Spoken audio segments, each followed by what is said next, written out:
Hai teman-teman yang berbahagia, berjumpa kembali dengan saya Dr. Andri, spesialis kedokteran jiwa dari Rumah Sakit EMC Alam Sutera Tangerang. Santai, sudah malam, menjelang istirahat, saya mau bicara dan berbagi buat teman-teman semua di sini.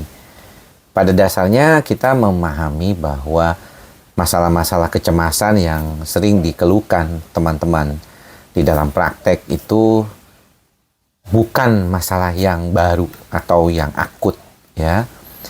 Kenapa saya bilang begitu ya? Karena sebenarnya kalau masalahnya akut atau baru saja terjadi biasanya nggak langsung ke dokter. Karena banyak di antara kita bisa membantu diri kita dengan baik dan akhirnya apa yang terjadi itu ya sudah selesai gitu ya, tidak mengalami suatu perubahan yang terlalu signifikan di dalam kehidupan kita dan akhirnya kita bisa membantu diri kita dengan baik ke depannya. Artinya stresnya itu ringan dan sedang, ya. Jadi nggak heran nih pada beberapa orang yang mungkin dia kira nih dia kena stres yang berat, tetapi ternyata tidak lama, dalam hitungan 3-4 hari dia sudah mengalami suatu proses perbaikan. Berarti si pasien sebenarnya sudah dalam keadaan yang stabil, gitu ya.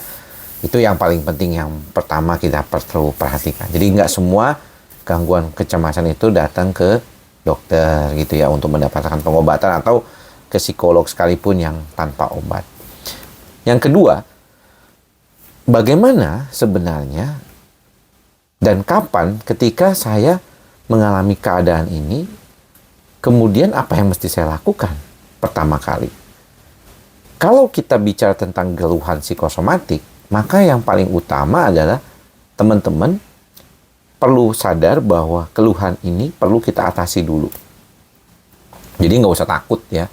Atasi dengan baik, misalnya kalau Anda mengalami gejala-gejala lambung, perbaiki gejala lambungnya. Kalau jantung berdebar-debar, coba tanyakan ke dokter jantung atau ke dokter umum. Yang penting, Anda tahu nih bahwa ketika ternyata pemeriksaan itu mengatakan, oh semuanya aman kok, nggak ada problem. Oh berarti ya sudah aman. Jadi nggak usah kekhawatiran yang terlalu berlebihan.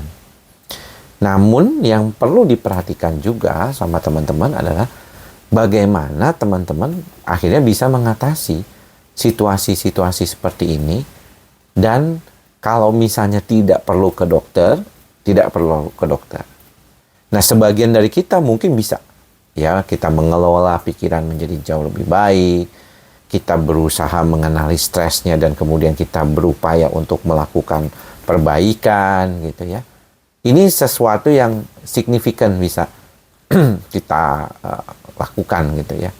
Dan ketika berada pada situasi tersebut gitu ya, kita biasanya tuh akan menyadari, oh ternyata ini kita bisa lakukan tanpa harus berobat ke dokter jiwa. Ya udah, nggak ada problem, semuanya aman. Berarti teman-teman stabil itu kondisinya seperti itu. Jadi sesuatu yang sifatnya tuh bisa teman-teman perhatikan sebagai hal yang biasa terjadi gitu. Nah, yang menarik itu adalah kalau kita melihat nih bahwa perspektif kita terhadap situasi kehidupan kita itu bisa berbeda. Terutama adalah bagaimana ketika kita dihadapkan pada keadaan yang terus-menerus. Jadi si pasien ini sudah sadar nih, aduh kok ini nggak enak sekali nih. Terus-menerus, ngeganggu ya. Dan akhirnya mau nggak mau dia datang ke dokter untuk memperbaiki situasi tersebut. Ini yang kita bilang bahwa banyak di antara pasien itu akhirnya mengerti situasi-situasi keadaannya itu sebagai bagian dari keadaan yang disebut gangguan. Dan gangguan ini kita perlu obati segera. Nah, poinnya mengapa kita perlu mengobati segera? Karena kalau kita tidak mengobati segera, maka kita sendiri akan terhambat. Terhambat untuk mencapai suatu tingkatan yang lebih baik di dalam kehidupan kita. Jadi kitanya sendiri akhirnya mengalami suatu keterlambatan dalam berproses sebagai manusia.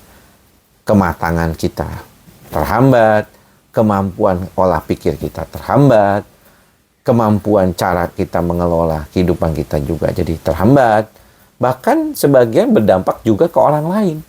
Tidak heran kan teman-teman kalau ketemu dengan beberapa orang tuh seringkali, kok kamu tuh jadi kayaknya beda gitu. Dan ternyata pasangan hidupnya juga mengalami perbedaan. Ini ya yang kita nggak inginkan. Makanya saya selalu tekankan, teman-teman, kalau pada tahapan keraguan-raguan teman-teman berobat, ya udah, mungkin teman-teman berada pada level 1 ya, tadi tingkat 1 dan tingkat 2. Di mana teman-teman merasakan ada sesuatu, tapi belum sampai mengganggu sekali. Ataupun ada gangguan, tapi nggak mengganggu kehidupan.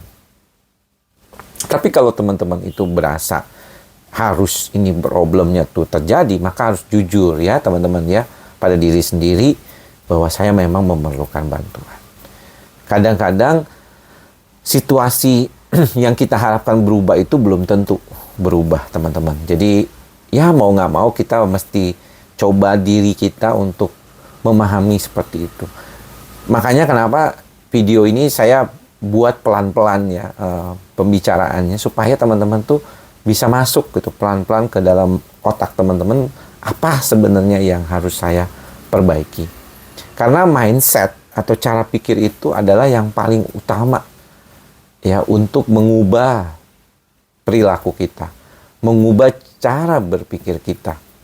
Ya mindset itu sendiri selalu kita kaitkan dengan situasi yang mungkin buat sebagian orang tidak mudah, tapi buat sebagian yang lagi itu kita bisa membantu dengan baik. Jadi problemnya itu dikenali, kemudian disadari, ya ikhlas menerimanya, dan sabar menjalani proses perubahan itu. Karena menurut saya, kalau kita berbicara tentang obat gitu ya, saya ini termasuk psikiater yang memang mempelajari pengobatan psikiatri itu dengan cukup detail ya, cukup tajam gitu ya. Saya juga menjadi pembicara tentang pengobatan psikiatri karena memang pendalaman saya terhadap bidang ini cukup dalam gitu. Tapi saya menyadari bahwa obat itu bagaimanapun hanya untuk mengatasi gejala dasar. Pada dasarnya Anda harus berupaya sendiri gitu untuk mengelola bagaimana cara pikir, cara pandang, bagaimana cara olah, dan bagaimana perilaku bisa membantu supaya teman-teman jauh lebih baik lagi.